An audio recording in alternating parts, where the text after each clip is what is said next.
नमस्ते बच्चों, मैं आशा चौहान। स्वागत है आपका हिंदी क्लास 9th में। बच्चों, अभी तक अपन ने पढ़ा था सांवले सपनों की याद। आज देखते हैं उसके प्रश्नोत्तर। पहला प्रश्न है, किस घटना ने सालिम अली के जीवन की दिशा को बदल दिया? तो इसका उत्तर है, एक बार बचपन में सालिम अली की एयरगन से एक गौरैया घायल होकर गिर पड़ी। इस घटना ने सालिम अली के जीवन की दिशा को बदल दिया। वे गौरैया की देखभाल, सुरक्षा और खोजबीन में जुट गए। उसके बाद उनकी रुचि पूरे पक्षी संसार की ओर मुड़ गई और वे पक्षी प्रेमी बन गए। दूसरा प्रश्न है, सालिम अली ने पूर्व प्रधानमंत्री के सामने पर्यावरण से संबंधित किन संभावित खतरों का चित्र खींचा होगा कि जिससे उनकी आंखें नम हो गई थी? उत्तर है, सालिम अली ने पूर्व प्रधानमंत्री चौधरी चरण सिंह के सामने केरल की साइलेंट वैली संबंधित खतरों की बात उठाई होगी। उस समय केरल पर रेगिस्तानी हवा के झोंकों का खतरा मंडरा रहा था। वहाँ का पर्यावरण दूषित हो रहा था। प्रधानमंत्री को पर्यावरण की सुरक्षा का ध्यान था। पर्यावरण के दूषित होने के खतरों के बारे में सोचकर उनकी आंखें नम हो गई थी। तीसरा प्रश्न है, लॉरेंस की पत्नी फ्रीदा ने ऐसा क्या कहा होगा कि मेरी छत पर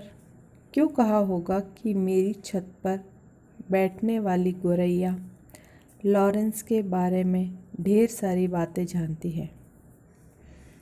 उत्तर है, लॉरेंस का व्यक्तित्व बिल्कुल साधारण और इतना खुला खुलासा था कि उनके बारे में किसी से कुछ भी छिपा हुआ नहीं था।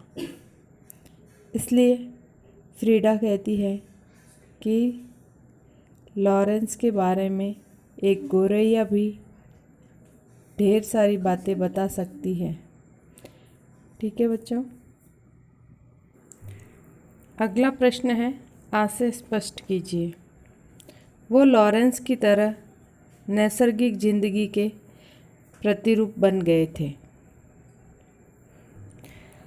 उत्तर है, लॉरेंस का जीवन बहुत सीधा साधा था। प्रकृति के प्रति उनके मन में जिज्ञासा थी।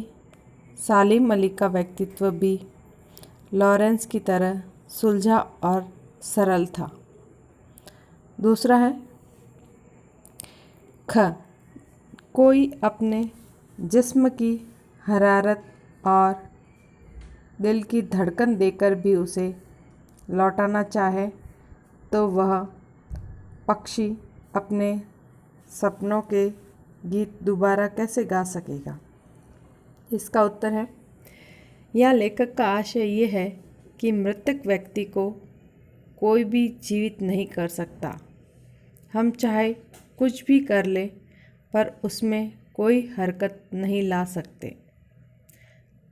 तीसरा है, सलीम अली प्रकृति की दुनिया में एक टापू बनने के बजाय अथाह सागर बनकर उभरे थे। इसका आशय है, सालिम अली प्रकृति के खुले संसार में खोज करने के लिए निकले। उन्होंने स्वयं को किसी सीमा में कैद नहीं किया था। वे एक टापू की तरह किसी स्थान विशेष या पशु पक्षी विशेष में सीमित नहीं थे। उन्होंने अथाह सागर की तरह प्रकृति में जो अनुभव आई उन्हें संजोया। उनका कार्य क्षेत्र बहुत विशाल था। वे स्वभाव से परम घुमक्कड़ और यायावर थे। लंबी यात्राओं ने उनके शरीर को कमज़ोर कर दिया था। व्यवहार में वे सरल सीधे और भोले इंसान थे।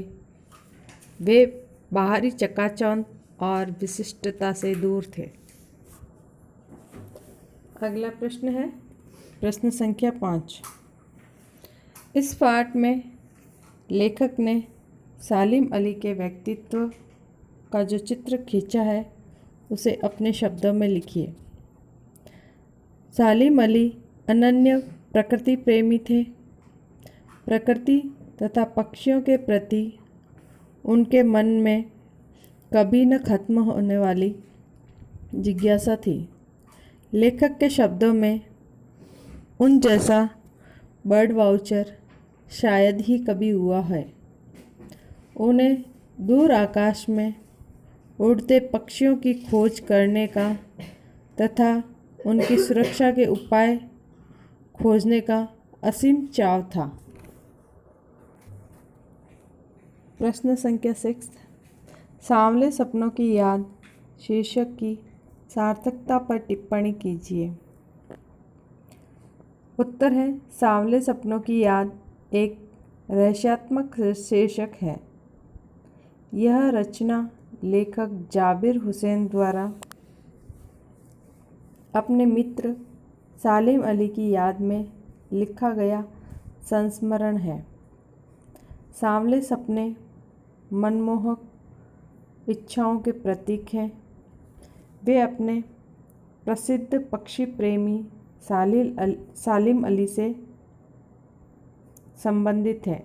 सालिम अली जीवन भर सुनहरे पक्षियों की दुनिया में खोए रहे।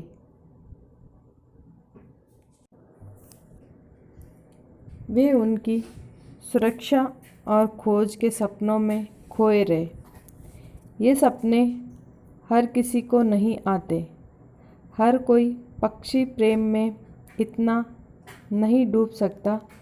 इसलिए आज जब भी सलीम अली नहीं रहे तो लेखक को उन सांवले सपनों की याद आती है जो सलीम अली की आँखों में बसते थे। ये शीर्षक सार्थक है किंतु गहरा रहस्यात्मक भी है। चंदन की तरह घिस घिस कर इसके अर्थ तथा प्रभाव तक पहुंचा जा सकता है। ठीक है बच्चों, ये आपके सांवले सपनों की याद पाठ के प्रश्न उत्तर हैं जो आपको आपकी पाठ्य पुस्तिका में करने हैं। आज के लिए इतना ही, मिलते हैं आगे। ओके।